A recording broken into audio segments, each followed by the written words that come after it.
গত 15ই ডিসেম্বর 101 বছর বয়সে শ্রী রামকৃষ্ণ সত্যানন্দ লোকে বিলীন হন কলকাতা বরানগর শ্রী শ্রী রামকৃষ্ণ আশ্রমের সংঘপতি তথা বীরভূমের জয়দেব কেন্দুলির শ্রী শ্রী রামকৃষ্ণ আশ্রমের শীর্ষ সেবক স্বামী গৌরানন্দ মহারাজ।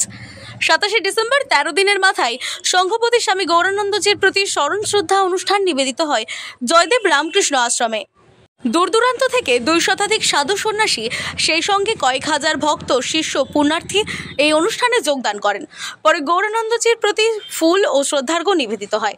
এদিন শ্রদ্ধাঞ্জলি অনুষ্ঠানে হাজার হাজার ভক্ত শিষ্য ভান্ডারার প্রসাদ গ্রহণ করেন।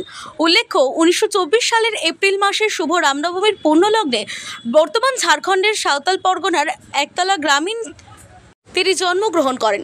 মাত্র 12 বছর বয়সে ঘর ছেড়ে বেরিয়েছিলেন এই গৌরানন্দজি। বাল্যকাল থেকেই বীরভূমের শিউরি রামকৃষ্ণ আশ্রমে ঠাকুর সত্যানন্দ দেবের কাছে আশ্রয় নেন। সেখানে শিক্ষা, ব্রহ্মচর্য এবং ঠাকুর সত্যানন্দ দেবের কাছে দীক্ষিত হন।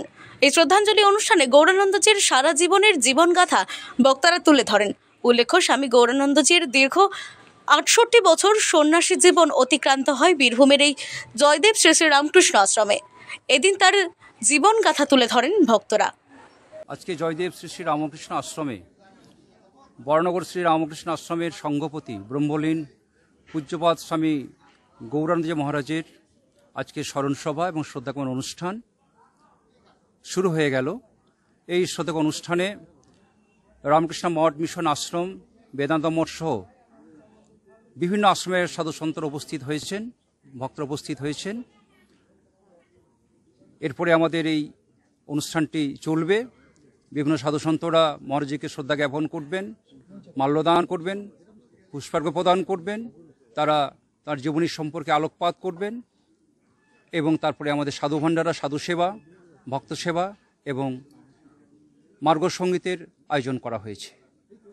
আমরা পশ্চিমবঙ্গের বিভিন্ন প্রান্ত থেকে তারা ভক্তরা এসেছেন, বিভিন্ন আশ্রম থেকে ভক্তরা সাধুসন্তরা এসেছেন। আমরা সকলকেই স্বাগতম, সুস্বাগতম জানাচ্ছি এবং ঠাকুরের কাছে সর্বাঙ্গীন প্রত্যেকের কুশল প্রার্থনা করছি। সবাই সুস্থ থাকুক, ভালো থাকুক। বীরভূম থেকে জয়ন্ত মণ্ডলের রিপোর্ট, আনন্দ বার্তা।